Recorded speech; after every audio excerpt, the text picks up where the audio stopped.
Hello friends, welcome to my channel. तो ये है मिस्टर लिपस्टिक का फोर्थ पार्ट। अगर आपने इसके प्रीवियस एपिसोड अब तक नहीं देखे तो what you guys are waiting for, जल्दी से जाइए और पहले इसके पहले के एपिसोड देख लीजिए, तो आपको ये ड्रामा और भी अच्छे तरीके से समझ में आएगा। और हाँ, मेरे चैनल को लाइक शेयर एंड सब्सक्राइब करना बिल्कुल भी मत भूलिएगा। और अगर किसी को मेरे फर्स्ट चैनल को भी सब्सक्राइब करना है तो मैं आपको उसका लिंक भी डिस्क्रिप्शन में दे दूंगी, आप वहाँ जाकर मेरे फर्स्ट चैनल को भी विजिट कर सकते हैं।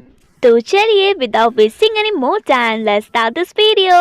तो ड्रामे के स्टार्टिंग में हमें दिखाई जाती है कुमारिका, जो कि बस काऊ के ही बारे में सोच रही होती है, लेकिन पल भर में उसके दिमाग में ये भी आता है कि काऊ का तो चक्कर वे के साथ चल रहा था, इसीलिए उसके और काऊ के बीच में कुछ भी नहीं हो सकता है।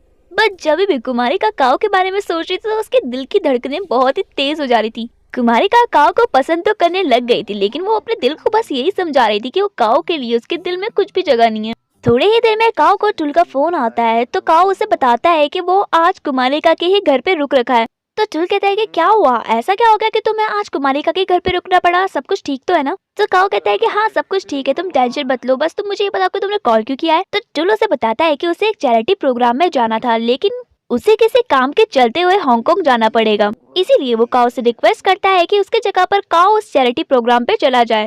तो पहले तो काऊ उसकी बात मानने के लिए मना कर देता है, लेकिन उसके बाद उसे हाँ कहना ही पड़ता है। और काऊ के हाँ सुनते ही टुल भी बहुत खुश हो जाता है। जब टुल काऊ से बात कर रहा होता है तभी उसके पीछे से फीफी आ जाती है और वो उससे बोलती है कि उसे भी काऊ से बात करनी है।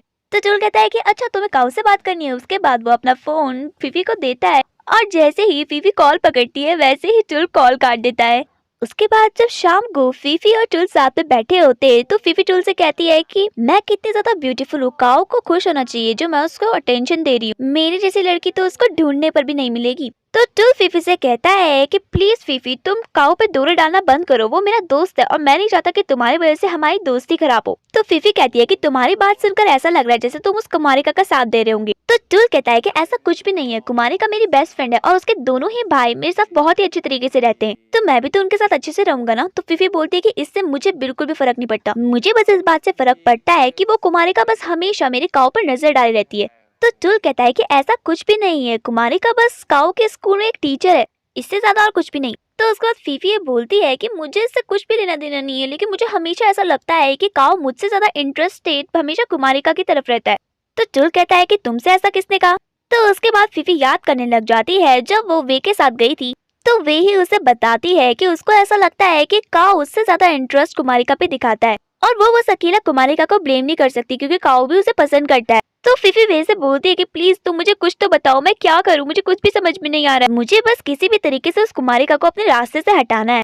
तो वे कहती है कि कुमारिका को रास्ते से हटाना बहुत ही डिफिकल्ट हो सकता है क्योंकि वो तुम्हारे भाई की बेस्ट फ्रेंड जो है, बट ये पॉसिबल हो सकता है अगर हम कुमारिका पर नजर रखें और देख लेना किसी न किसी तरीके से हम कुमारिका को अपने रास्ते से हटा ही लेंगे। वे की ये सारी बातें सुनने के बाद फीफी बहुत ही ज्यादा खुश हो जाती है और इसी तरीके से वो दोनों के दोनों डिसाइड कर लेते हैं कि वो किसी न किसी तरीके से कुमारिका को अपने रास्ते से हटा ही लेंगे। बातों ही बातों में फीफी ये सारी बातें टुल के सामने बोलने वाली होती है, तब तक वो किसी तरीके से अपने आप को संभाल लेती है और बोलती है कि ठीक है फाइन, आज के बाद मैं कभी भी कुमारिका को परेशान नहीं करूंगी और चाहे कुछ भी हो जाए उससे बड़े ही प्यार से बात करूंगी और उससे पंगा तो कभी लूंगी ही नहीं। फीफी की ये सारी बातें सुनने के बाद टुल को लगता है कि फीफी वाकई में सुधर गई है, लेकिन उसको क्या पता था कि फीफी के दिमाग में तो अलग ही खिचड़ी पक रही है। नेक्स्ट डे कुमारिका की पूरी फैमिली साथ में ब्रेकफास्ट करने के लिए बैठी होती है, बट कुमारिका के मॉम डैड को अभी भी पता नहीं था कि काऊ अभी भी उनके घर पर ही है। तो जब वो सब ब्रेकफास्ट कर ही रहे होते हैं तभी थोड़ी देर पे वहाँ पर कुमारिका आ जाती है।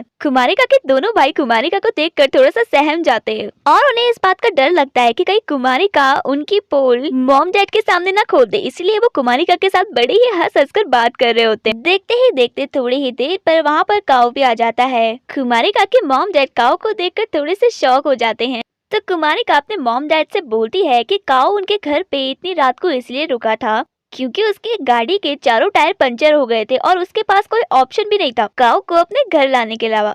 तो कुमारिका के मॉम डैड उससे बोलते हैं कि तुमने बिल्कुल ठीक किया जो तुमने काऊ को रात को यहीं पर ही रहने दिया, और वैसे भी काऊ की गाड़ी का टायर पंचर हमारे घर के सामने हुआ था ना, तो ये हमारी रिस्पॉन्सिबिलिटी थी कि हम काऊ का ख्याल रखें। उसके बाद काऊ भी उनके साथ ब्रेकफास्ट करने के लिए बैठ जाता है और जैसे ही काऊ ब्रेकफास्ट करने के लिए बैठता है कुमारिका के दोनों ही भाई डर कर वहाँ पर से चले जाते हैं। थोड़े ही देर में काओ और कुमारिका साथ में ही स्कूल में एंट्री मारते हैं। सबको ऐसा लगता है कि दोनों के दोनों रिलेशन में आ गए। आखिर उन दोनों को देखकर कोई भी ऐसे ही बोलेगा ना। काओ उसकी इतनी केयर जो कर रहा था, कुमारिका को भी ये सब देखकर बहुत ही अच्छा लगता है।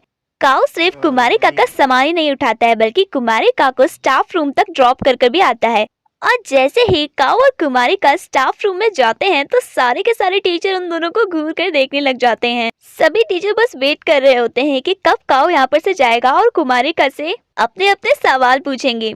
फाइनली काओ कुमारिका का सामान रखता है और थोड़े ही देर में वहाँ पर से चला जाता है। जैसे ही काओ वहाँ पर से जाता है तो टीचरों के क्वेश्चन की बरसात होने लग जाती है कुमारिका पर, और वो सभी कुमारिका से कहने लग जाते हैं कि तुम्हें हमें कुछ बताना तो नहीं है ना, कहीं तुम्हारा और काओ का कुछ चल तो नहीं रहा है, सच्ची बताना, तुम दोनों कहीं रिलेशन में तो नहीं आ गए हो। तो कुमारिका कहती है कि नहीं, ऐसा कुछ भी नहीं है जैसा तुम सोच रहे हो, वो तो बस मेरा सामान लेकर आए, इतना ही, बाकी और कुछ भी नहीं। दूसरी तरफ जैसे ही काओ अपने ऑफिस में जा रहा होता है तभी उसको रास्ते में म्यूक दिख जाता है। तो काओ म्यूक से कहता है कि क्या हुआ, तुम यहाँ पर कुमारिका से मिलने के लिए आए हो क्या? तो म्यूक बोलता है कि नहीं, मैं यहाँ कुमारिका से मिलने के लिए नहीं आया हूँ बल्कि तुमसे मिलने के लिए आया हूँ, मुझे तुमसे कुछ जरूरी बात करनी है। तो काओ कहता है कि ठीक है, एक काम करो, तुम अंदर जाकर वहाँ बैठ जाओ, मैं भी थोड़ी देर में आ रहा हूँ। जिस कमरे में काओ म्यूक को बैठने के लिए कहता है उस कमरे में तो कुछ खिचड़ी पक रही होती है। एक्चुअली में उस कमरे में फीफी काओ के लिए सरप्राइज प्लान कर रही होती है, जहाँ पर उसने बहुत ही टेस्टी वियतनामीज फूड रखा होता है और वो बस वेट कर रही होती है कि कब काओ कमरे में एंट्री लेगा और वो उसको अपने हाथों से वो खाना खिलाएगी और अपने दिल की बात बताएगी। बट जैसे ही उस कमरे का दरवाजा खुलता है तो उस कमरे से काओ नहीं बल्कि म्यूक एंट्री लेता है। फीफी जैसे ही दरवाजा खुलने की आवाज सुनती है तो वो अपनी आंखें बंद करती है और म्यूक का हाथ पकड़ लेती है उसे काओ समझकर, और उससे कहती है कि तुम आ गए, मैंने तुम्हारे लिए ब्रेकफास्ट तैयार कर रखा है, मुझे पता था कि तुमने ब्रेकफास्ट नहीं किया होगा, देखो मैंने तुम्हारे लिए कितना सारा टेस्टी वियतनामी फूड रखा है। म्यूक इतना सारा टेस्टी खाना देखकर बहुत ही ज्यादा खुश हो जाता है और उसको ऐसा लगता है कि स्कूल उसका वेलकम कर रही है उसे इतना सारा खाना खिलाकर। इतना सारा टेस्टी खाना देखने के बाद म्यूक से रुका नहीं जाता है और वो जल्दी से चेयर पे बैठता है और टेस्टी टेस्टी खाना खाने लग जाता है। लेकिन जैसे ही फीफी अपनी आंखें खोलती है तो वो शॉक हो जाती है और उसको कुछ भी समझ में नहीं आता है। वो तो कब से काओ का वेट कर रही थी लेकिन देखा तो वहाँ पर म्यूक आ रखा था। तो फीफी म्यूक से बोलती है कि तुम यहाँ पर क्या कर रहे हो, यहाँ पर तो काओ आने वाला था ना। तो म्यूक बोलता है कि हाँ, यहाँ पर काओ आने वाला था लेकिन उसने मुझे यहाँ पर भेज दिया, वो अभी आने ही वाला होगा। ये स्कूल कितनी अच्छी है, मेरे वेलकम के लिए कितना सारा टेस्टी खाना रख रखा है यहाँ पर।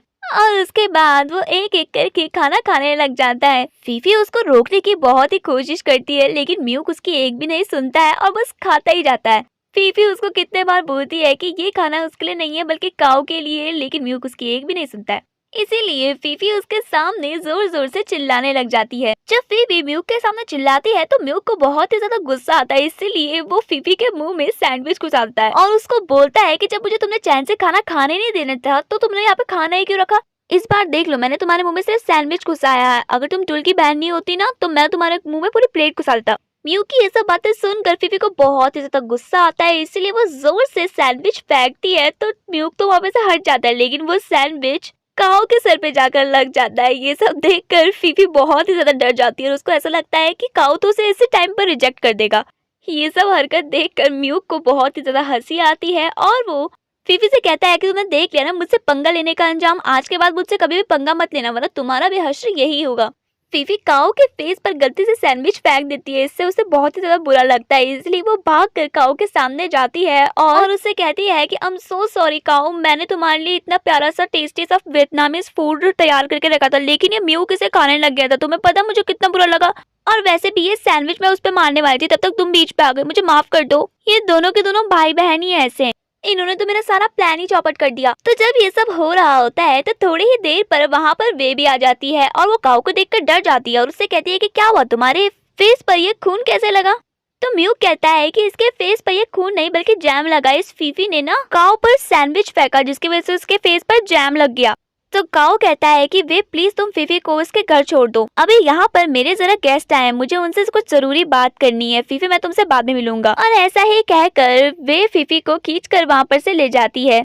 उसके बाद म्यूक काओ के सामने जाता है और उससे कहता है कि मुझे तुमसे कुछ जरूरी बात करनी। तो काओ बोलता है कि हाँ कहो, तुम्हें कहना क्या है। तो म्यूक काओ से कहता है कि मैं तुमसे बस यही कहना चाहता हूँ कि तुम मेरी बहन को परेशान मत करो और उससे दूर रहो, हम दोनों के दोनों डिफरेंट सोसाइटीज में पैदा हुए, आई नो कि तुम एक प्ले बॉय हो और तुम्हारी बहुत सारी गर्लफ्रेंड्स है और मैं नहीं चाहता कि तुम्हारी वजह से मेरी बहन के बारे में भी कोई गॉसिप करे। तो काओ कहता है कि तुम मेरे बारे में जो कुछ भी जानते हो वो बिल्कुल गलत है, मैं ऐसा लड़का बिल्कुल भी नहीं हूँ। तो म्यू कहता है कि मुझे नहीं पता कि तुम कैसे लड़के हो, लेकिन मैं ये चाहता हूँ कि तुम मेरी बहन से दूर रहो और इस बात का ध्यान रखना कि मेरी बहन के सामने आज के बाद कभी दिख मत जाना। और इसी तरीके से म्यू काओ को धमकी देकर वहाँ पर से चला जाता है। तो चलिए फ्रेंड्स, आज के लिए बस इतना ही, बाकी का ड्रामा मैं आपको नेक्स्ट एपिसोड में सुनाऊंगी। तब तक के लिए बाय।